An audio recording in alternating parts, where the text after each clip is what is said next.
Tonight's subject is imagining creates reality. And I mean this literally. We're told that God is the only creator. So if I make the claim that imagining creates reality, I am identifying God with man's own wonderful human imagination. God the Creator is like pure imagining in ourselves.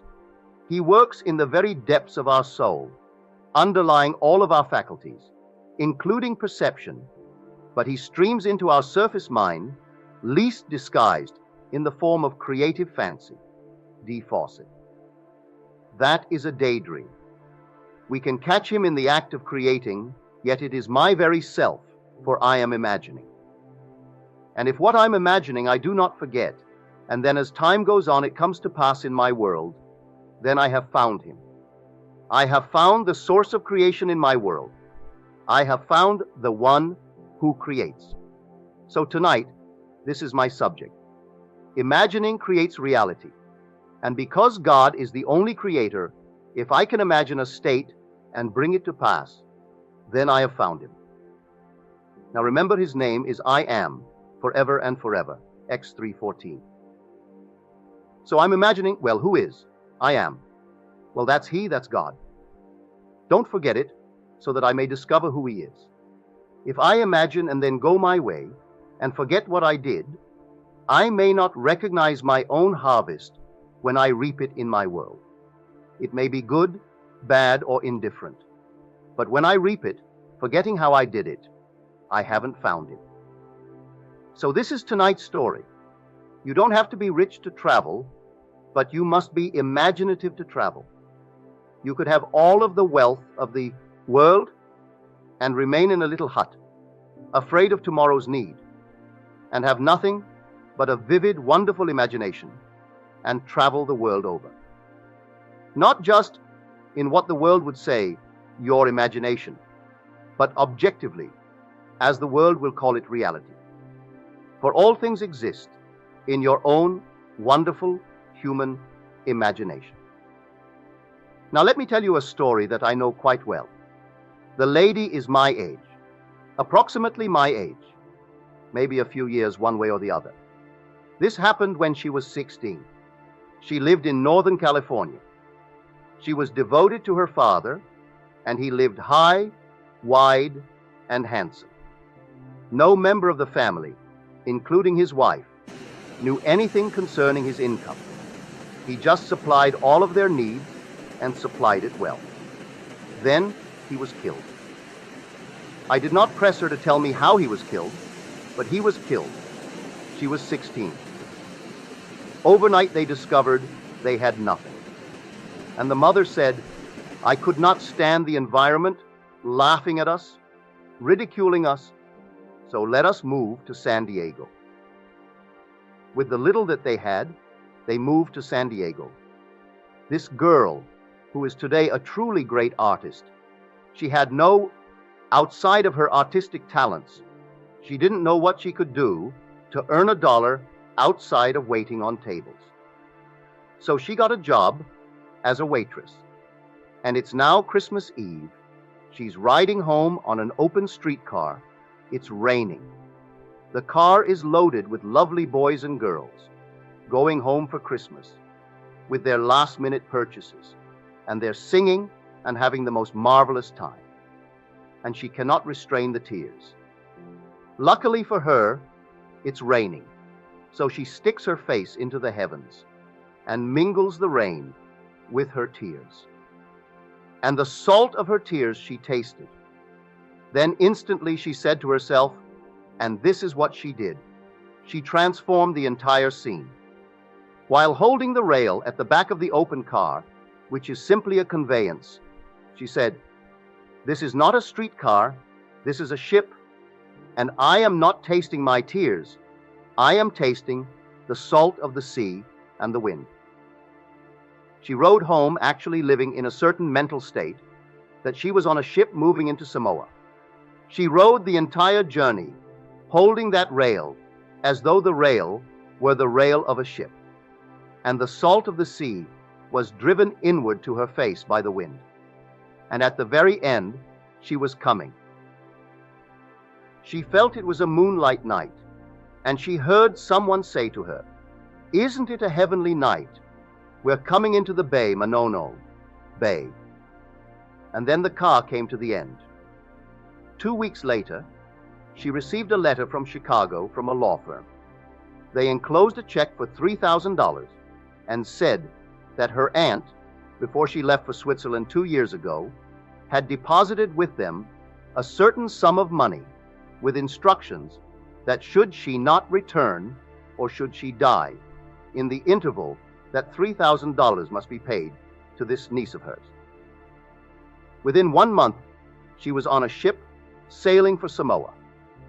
And coming into the bay, she saw this wonderful ship plowing through the waves like a lady with a bone in her mouth. You know the nautical term, a ship plowing through the waves and that lovely white foam that it makes. They speak of it as a bone in the lady's mouth. There she was drinking in the entire scene when an officer on deck said to her, "Isn't this a heavenly night?" Exactly as she had visualized it, and used her inner senses to make it real. Now, imagination, I said, creates reality. Imagination is spiritual sensation. By that I mean that she took her 5 senses, sight, sound, scent, taste, and touch, and transformed this car into a ship in the South Pacific. And within 1 month, she had realized it. Now others would say, "Well, that's just coincidence." May I tell you, I could repeat it thousands of times. It is not coincidence. This is reality, but man will not believe it. Man will not believe that God became man, that man may become God. He will not believe that God and man are one. That man is all imagination, and God is man and exists in us, and we in him. The eternal body of man is the imagination, and that is God himself. Blake, Anot. To Berkeley, Laocoon. There is no other God.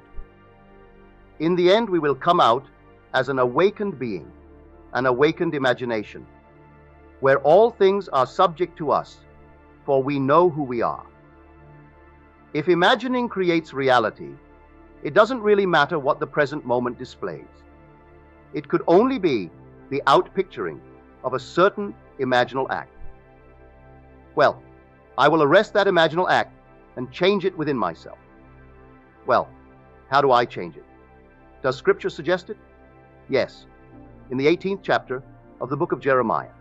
"Arise and go down to the potter's house, and I will let you hear my words." So I went down to the potter's house, and there he was working at his wheel. The image in this hand was misshapen, but he reworked it into another image, as it seemed good to him to do. Verses 1-4. Now, the word translated potter means imagination. In the 64th chapter of Isaiah, we are told that the Lord is not only my Father, he is the potter, and I am the clay in his hand. He is the potter. Now, I stand here and I begin to think of the day, and I think, well now, I got a number of letters today, and this is what they said. So I am now thinking over what they said. Or, suppose I was in business, and the boss said to me, "You know, you're not doing as you ought to do." And I'm dwelling upon what he said. I am forming an image of myself based upon what he said. That's not the image I want. That is something that is misshapen. I'm not going to discard myself because he said that of me. I'll take the same thing and reshape it, as it seemed good to me to do. So he said this, that, or the other. I will not accept that. I will reshape myself into the image that I wish he had described me. Describe me in this manner rather than the way he described me this day. So I will simply now reshape myself in this image. Will it work? Yes, try it. For the God of the universe is your own wonderful human imagination, shaping you morning, noon, and night. Well, you are accepting this, that, or the other from a seeming without. No, do it from within. What do you want the world to see you? How do you want them to see you? How would you like them to describe you? Well, now, describe yourself in that manner, as though the world actually saw you in that light. And believe it. Walk in the assumption that this thing is true. And may I tell you, no power in the universe can thwart it, because no power can thwart God. And God is your own wonderful human imagination. So I tell you, imagining does create reality. Don't let anyone in the world tell you that you are something apart. You can't divide God. His name is I Am. Try to divide it. You can't divide it. God is one. Hear, O Israel, the Lord our God, the Lord is one. Deuteronomy 6:4, not 2. Well, if he's one and his name is I Am, well, that's God. Let me now, without looking at the outside world, define myself as I would like to be in this world, and live it as I would like to live it in this world. Well, now, let me define it. Let me believe it, without waiting for the evidence of my senses to confirm it. They will deny it at the moment of my attempt to define myself in this light. They'll deny it. But just like this lady, 16 years old, no money, weeping, and she transformed it. Being an artist, she simply lost herself in this state. Now you may say, but she did have an aunt who left 3,000. Your reasoning mind comes in. And then the aunt had the presence of mind to die. And therefore she got the $3,000.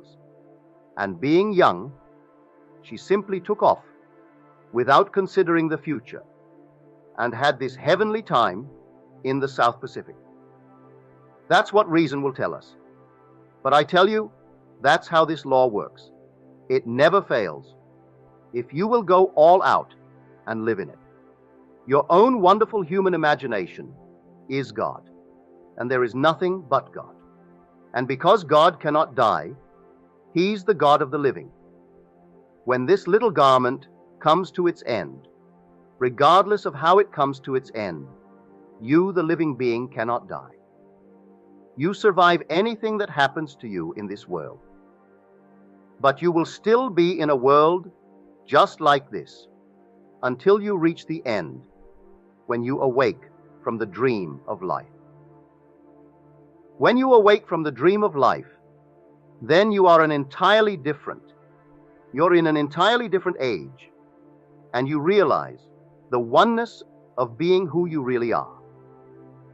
Until then, believe what I am telling you. It is true, and it will never fail you.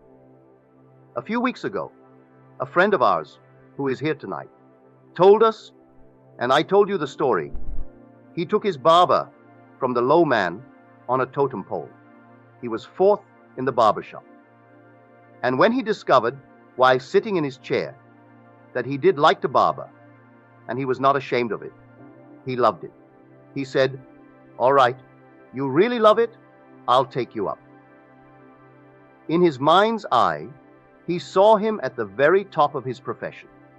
In the not distant future, he bought out the store, replaced the owner. He became owner and the number one, and changed and rearranged the other three. A few weeks ago in San Francisco, my friend imagined that he had won a prize. He not only won the first, he won a second, and 2 of the 3 barbers who worked for him won second. They came back from San Francisco with 4 prizes out of 9 that were given for the state. He learned that there was another test coming up for barbers for the 11 western states, and he imagined that he saw the trophy on the wall that he would get. Didn't burst a blood vessel to make it so. He just saw in his mind's eye the trophy there, implying this barber won the first prize in the 11 western states. A week ago last Saturday, when he had his hair cut, he walked in to find a 7-foot trophy, and the man told him he also received $1,000 plus the trophy. He won the contest held at the Biltmore of the 11 Western states in cutting the hair of men. He took him from the low man on the totem pole to this state. No wonder he wrote me the story of that long procession of people he's healing one after the other. And the healing was not all physical. In fact, the minority were physical healings. I'm telling him right now, you're blessed beyond measure, that you can do this for the seeming other. It's not another, it's yourself. And you will go to the very top by continuing to use your imaginative power for the seeming other. There is no other.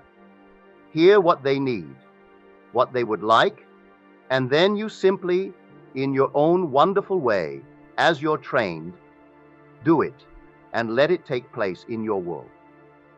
For everyone that comes to pass, you go up, oh, beyond measure. Without asking anything for self, you go beyond and beyond and beyond in this world. This is how this law works. You don't have to sit down and burst a blood vessel for oneself, because the whole vast world is yourself pushed out.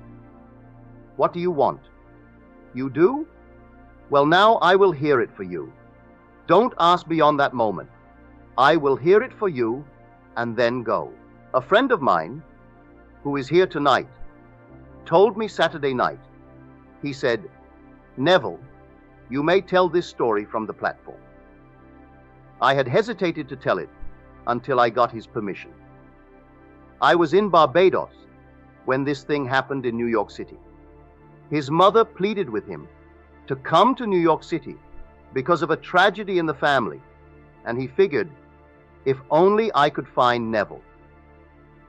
This is before he had the birth.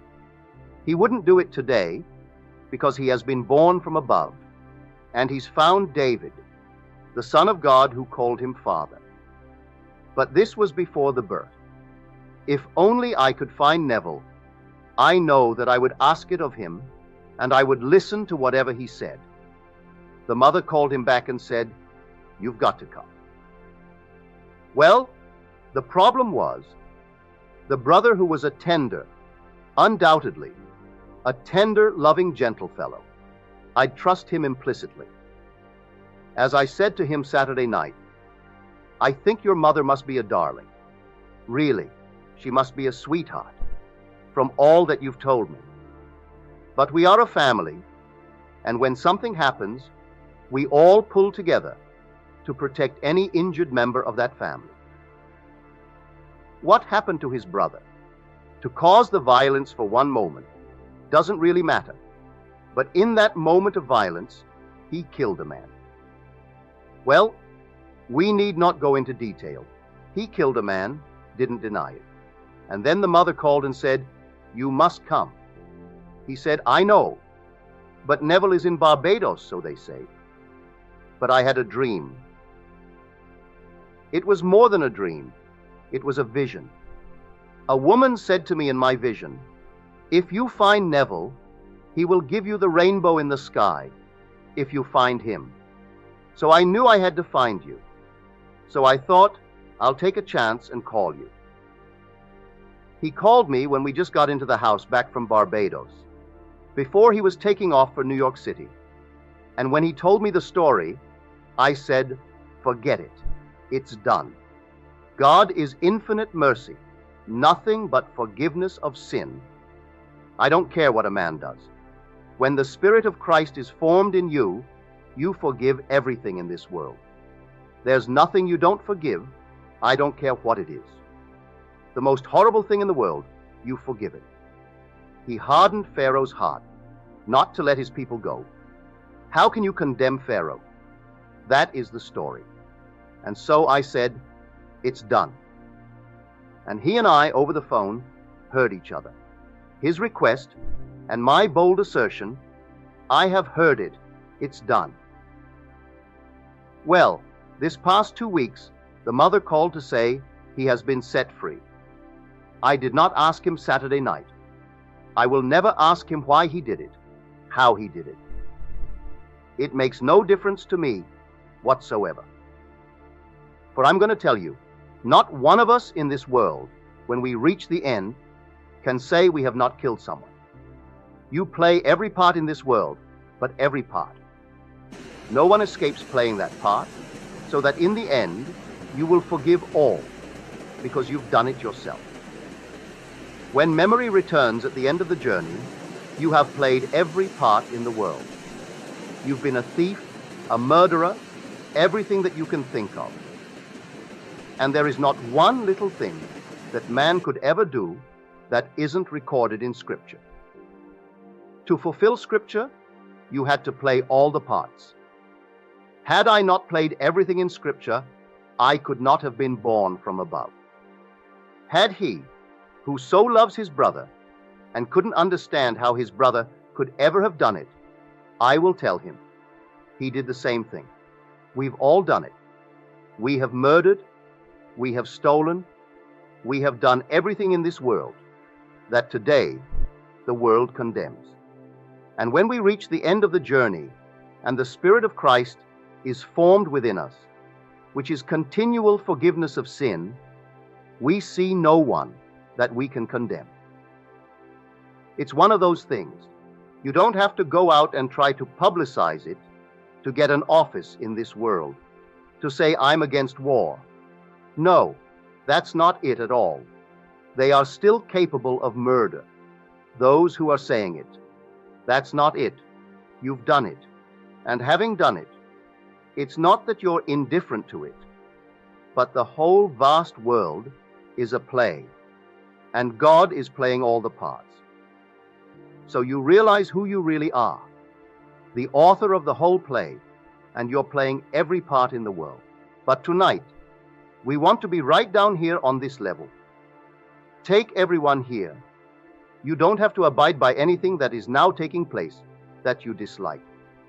What you now dislike is the vessel in your hand that is not properly shaped. So, I went down to the potter's house, and there he was working at his wheel. The vessel in his hand was spoiled, but he reworked it into another vessel, as it seemed good to him to do. You don't only rework your own concept of yourself into a new concept, but you rework everyone in your world into a new concept. This one can't get a job. This one doesn't make enough to pay expenses in this world. Well, these are concepts that are not right. You take everyone and you rework it in your mind's eye. Now, you don't break any blood vessel. To make it so, you simply do it in your mind's eye, and you actually feel what it is, to having witnessed it or having heard it in some way. For an idea that is only an idea doesn't do anything, it produces nothing. It must produce in you motor elements. I must in some way act within myself when I entertain an idea. So you call me up or write me and you make a request. I can't read the letter and then drop it. If I'm going to do something, I must act upon it. The idea that I act upon must produce in me a motor element. The motor element may be picking up the telephone receiver in my imagination and hearing your voice, and you tell me, thank you, I have it, it's all done. Or it could be picking up another letter, where now in the next letter, you tell me that you have it.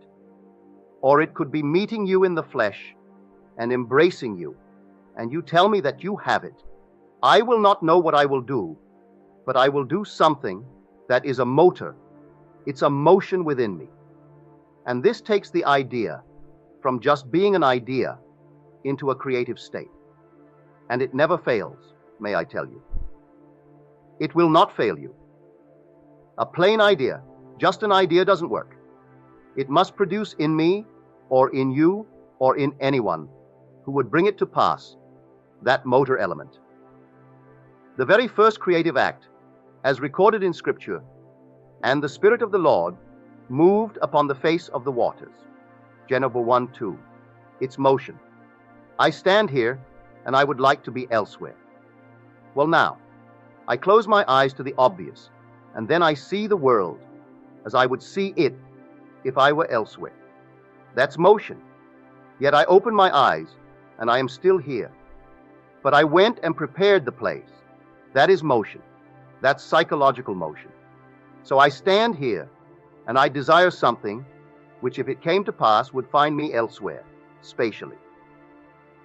Well, now, I close my eyes to the obvious. I assume that I am there, and make there here. Therefore, here vanishes. This room vanishes as I make that place here. Then I look at the world and see it as it is related to the new position that I am now occupying.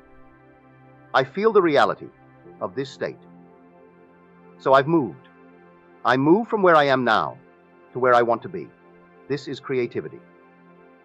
Now, it doesn't make sense, but man hasn't tried it. That's why Douglas Fawcett said, "The secret of imagining is the greatest of all problems, to the solution of which every mystic aspires. For supreme power, supreme wisdom, and supreme delight lie in the solution of this far-off mystery." How to completely control this mystery? To unravel it. You mean it is all in me? Yes, in my own wonderful human imagination. How to move from here to the ends of the earth? Well, all I have to do is imagine that I am at that point in space.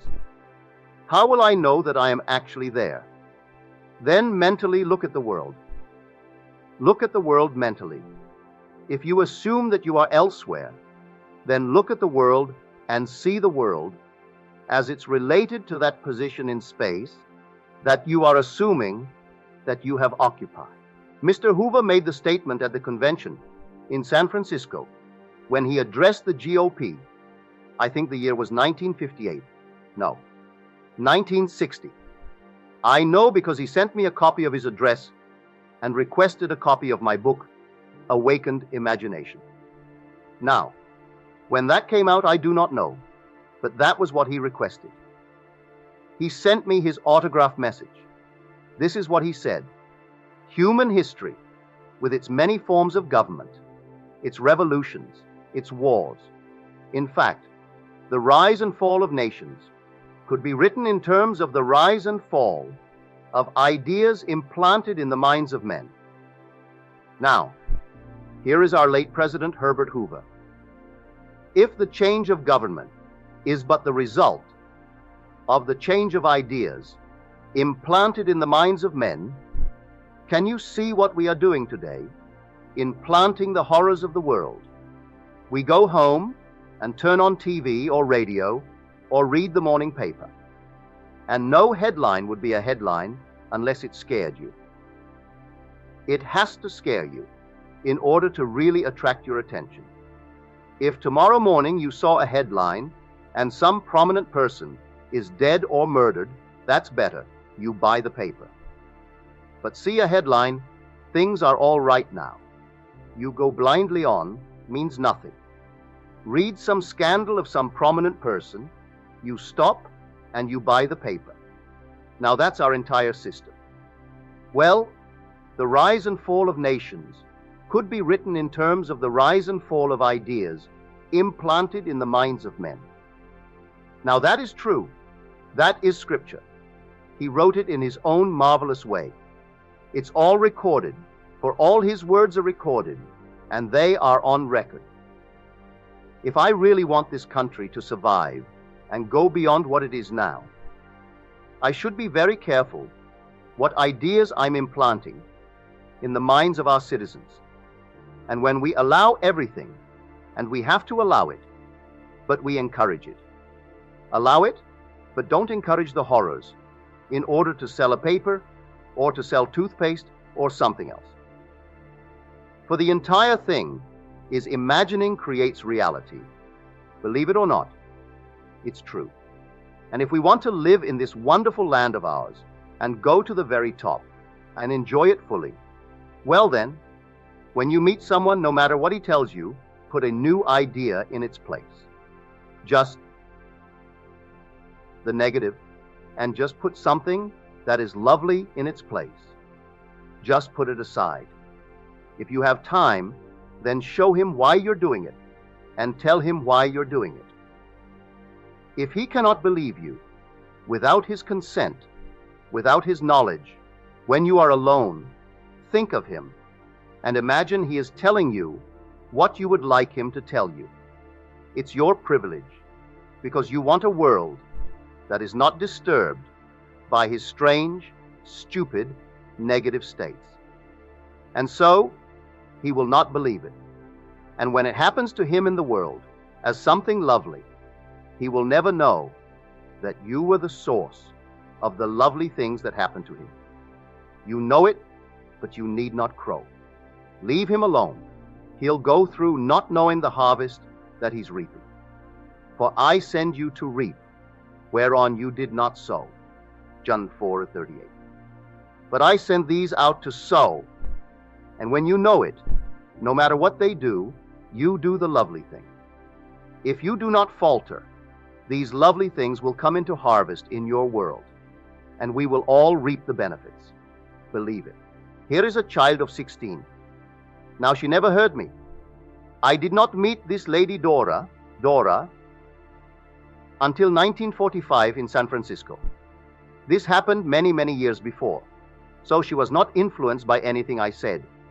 She simply, to get away from it all, did this.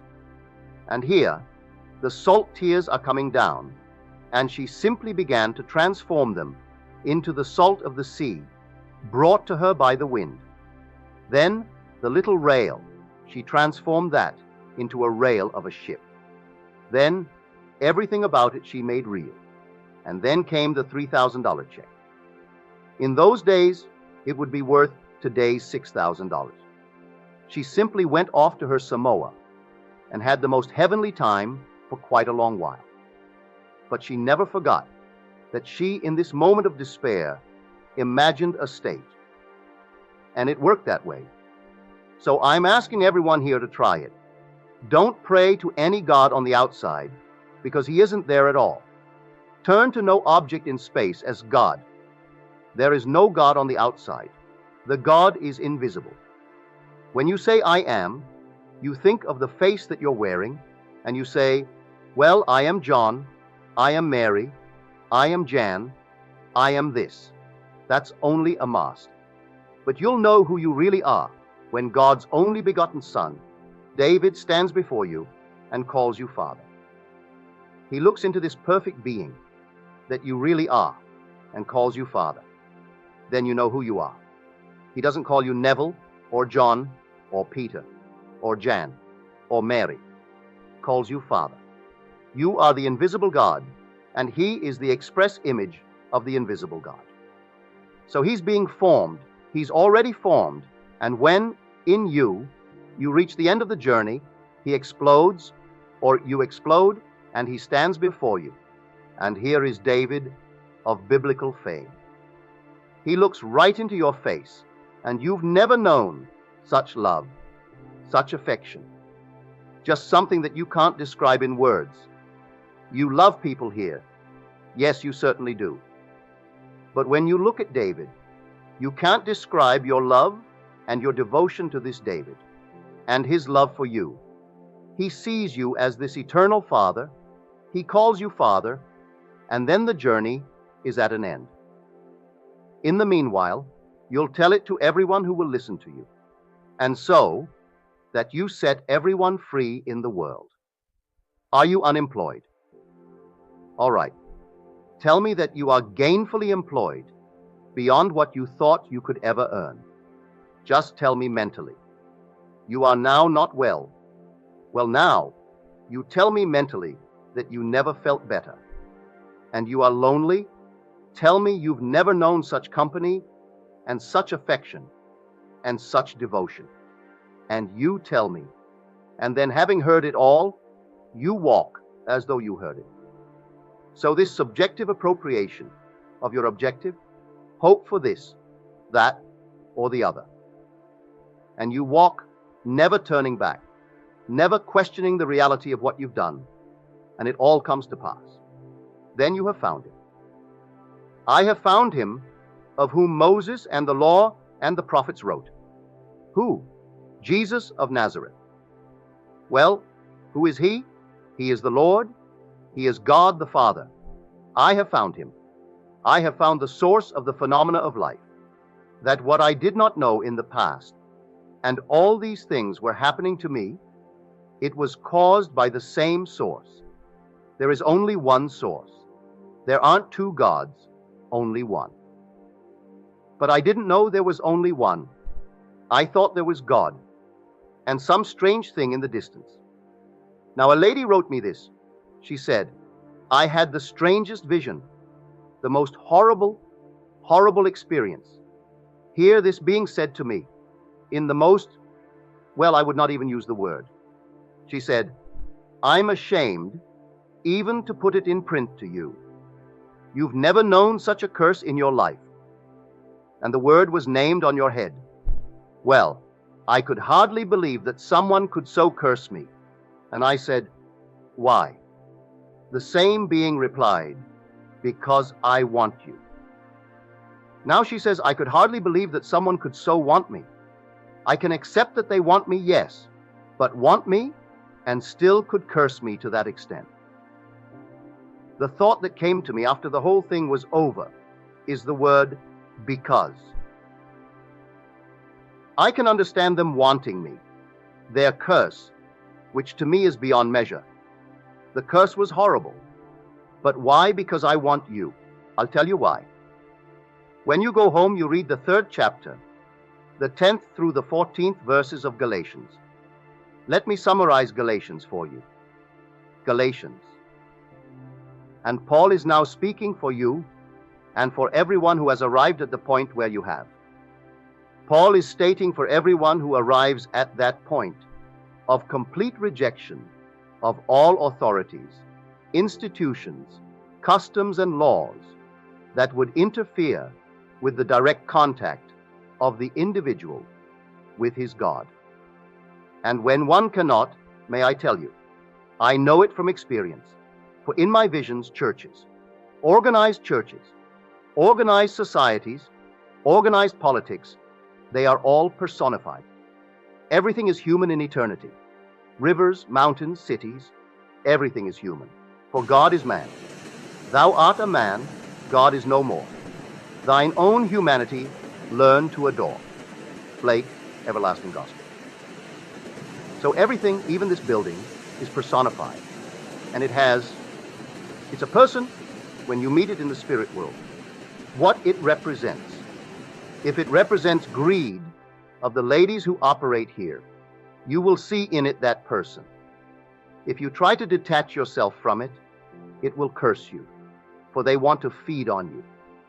And so, you got out of institutions, religious institutions, organizations, customs and laws that would interfere with you, the individual, with your wonderful direct approach to your God, and it lost you, so it cursed you.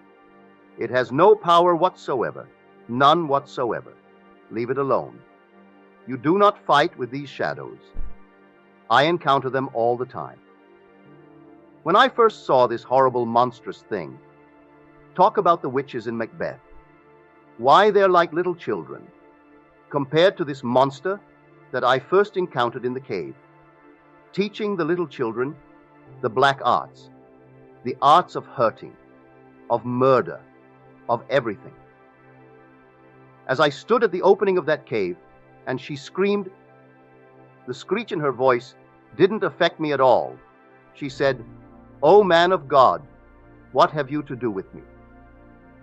Always the same story of the Bible. These spirits, they're only personifications of organizations, and there are those who teach the black arts, those who teach how to hurt people, those who would control your mind and make you feel dependent upon them to contact God. And God is within you. He's not without. So, my dear, you are blessed when you heard the curse. They are helpless to do anything to you, completely helpless. But when you see them, you don't realize that they only are personifications of institutions, of organizations, of customs, and of laws. So you need not tell me the actual word.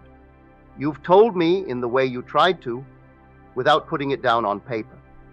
But I know from my own experience how this works, and they are perfectly helpless, because I move through these worlds night after night on my Father's work. And not one can touch you. You have completely rejected any interference between you and God. You need no intermediary. For you were raised in a very orthodox religious group, and they would enslave you for the rest of eternity, if they could.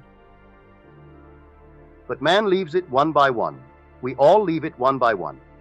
And they will curse, but their curse means nothing. It means absolutely nothing. Now, to come back to tonight's theme, imagining creates reality. You could imagine. What are you imagining? To say to me, well, I imagined it, and it hasn't worked. I will say to you, then what are you now imagining? Have you forgotten that you are John Brown? You were not born knowing that you are John Brown. You were born, and suddenly you began to be called John. Then you began to assume that you are John when they told you that you are John Brown. So when you heard the name John, you responded. No matter where you were in the world, you responded. Now you say, I am secure, I am wanted. Have you forgotten it? Have you worn it long enough to know that you are? If you say, I once imagined it, what are you doing saying, I once imagined it and not now, still imagining it? So I imagined it so to be. I am still imagining it so to be. I will continue to imagine that it is until that which I am. Imagining is outpictured in my world. And that's how we operate this law. In the end, you will awaken and you are God. Now let us go into the silence